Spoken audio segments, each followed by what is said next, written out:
Tidak ada yang berani masuk ke rumah kosong itu. Tapi aku dan Laras diminta tinggal di sana. Awalnya semua terasa biasa. Sampai salah satu pintu di rumah itu terbuka. Namaku Maya, umur 24 tahun.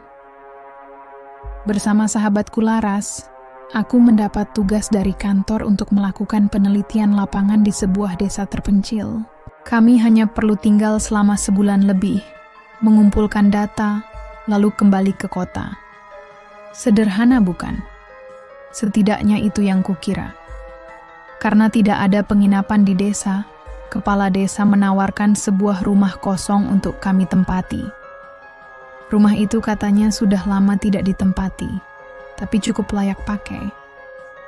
Aku dan Laras mengiyakan, toh gratis dan lebih dekat dengan lokasi penelitian. Saat pertama kali melihat rumah itu, aku merasa merinding tanpa alasan. Cat kayunya sudah mengelupas, kaca jendela buram, dan pekarangan dipenuhi rumput liar. Tapi Laras menepuk bahuku sambil tersenyum. Cuma butuh dibersihkan, nanti juga nyaman. Aku berusaha percaya. Sebelum meninggalkan kami di rumah itu, seorang bapak tua sempat berpesan, "Kalau kalian tidur di sini jangan pernah membuka kamar di bagian belakang."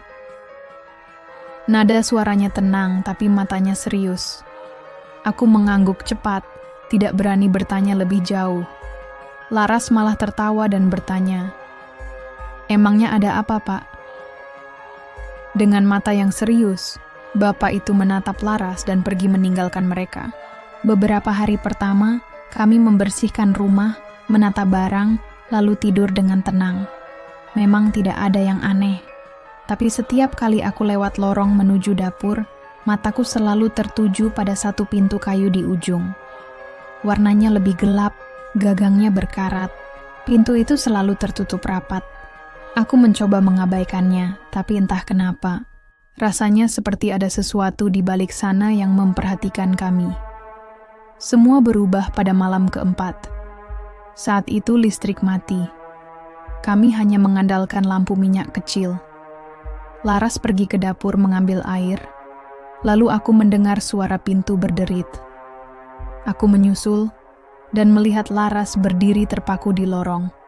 Pintu kamar belakang itu terbuka sedikit, memperlihatkan kegelapan pekat di dalamnya. "Aku nggak nyentuh pintunya, Mai. Tadi tiba-tiba aja kebuka," kata Laras dengan wajah bingung. Aku merinding. Tanpa banyak pikir, aku menutup pintu itu rapat-rapat. Tapi sejak malam itu, gangguan mulai datang. Malam pertama setelah pintu terbuka, aku mencium bau busuk samar. Seperti bangkai tikus bercampur bunga layu. Laras juga mengaku menciumnya, tapi ia menertawakan. Mungkin tikus mati. Besoknya, saat kami sedang makan, kursi di ruang tamu bergeser sendiri. Suaranya keras, membuat piringku hampir terjatuh. Laras menoleh, wajahnya pucat, tapi ia cepat-cepat mengalihkan. Mungkin angin. Malam berikutnya, aku terbangun karena mendengar langkah kaki di lorong. Suara langkah berat, mendekat ke kamar kami, lalu berhenti tepat di depan pintu. Aku menahan napas, memeluk selimut erat-erat. Ketika ku beranikan diri membuka pintu, lorong itu kosong. Suatu malam, aku terbangun mendengar Laras berbisik sendiri. Bibirnya komat kamit seolah membaca doa, tapi suaranya terdengar seperti milik orang lain. Pagi harinya, aku melihat telapak kaki Laras kotor penuh tanah. Padahal kami tidak pernah keluar rumah malam-malam. Hari lain, saat bercermin, aku melihat bayangan Laras bergerak lebih lambat dari dirinya. Saat ia tersenyum, bayangannya tetap menatap datar. Aku berteriak panik, tapi Laras hanya berkata, "Mungkin matamu yang lelah." Namun aku tahu, ada sesuatu yang salah dengannya. Semakin hari, Laras semakin sering melamun di depan pintu kamar belakang.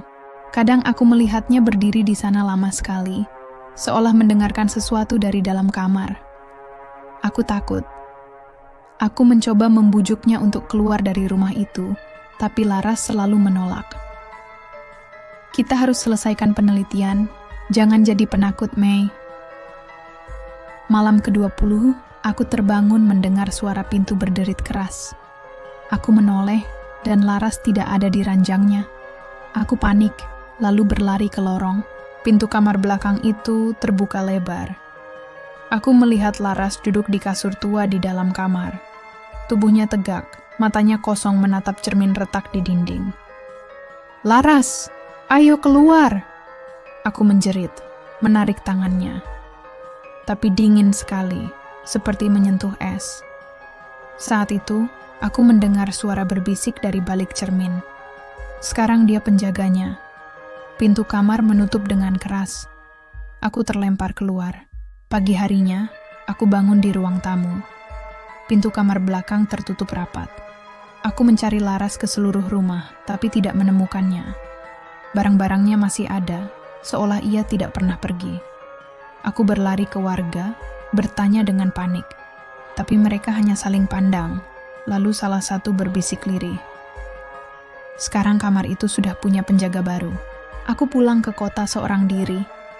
Tapi setiap malam, aku selalu bermimpi tentang Laras.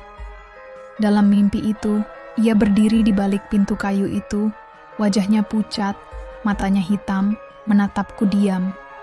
Dan aku tahu, suatu hari, pintu itu akan terbuka lagi. Kalau kamu berada di posisi Maya, apa yang akan kamu lakukan? Tulis jawabanmu di kolom komentar. Dan coba perhatikan jam saat kamu menonton cerita ini. Siapa tahu, jam itulah saat pintu itu terbuka lagi.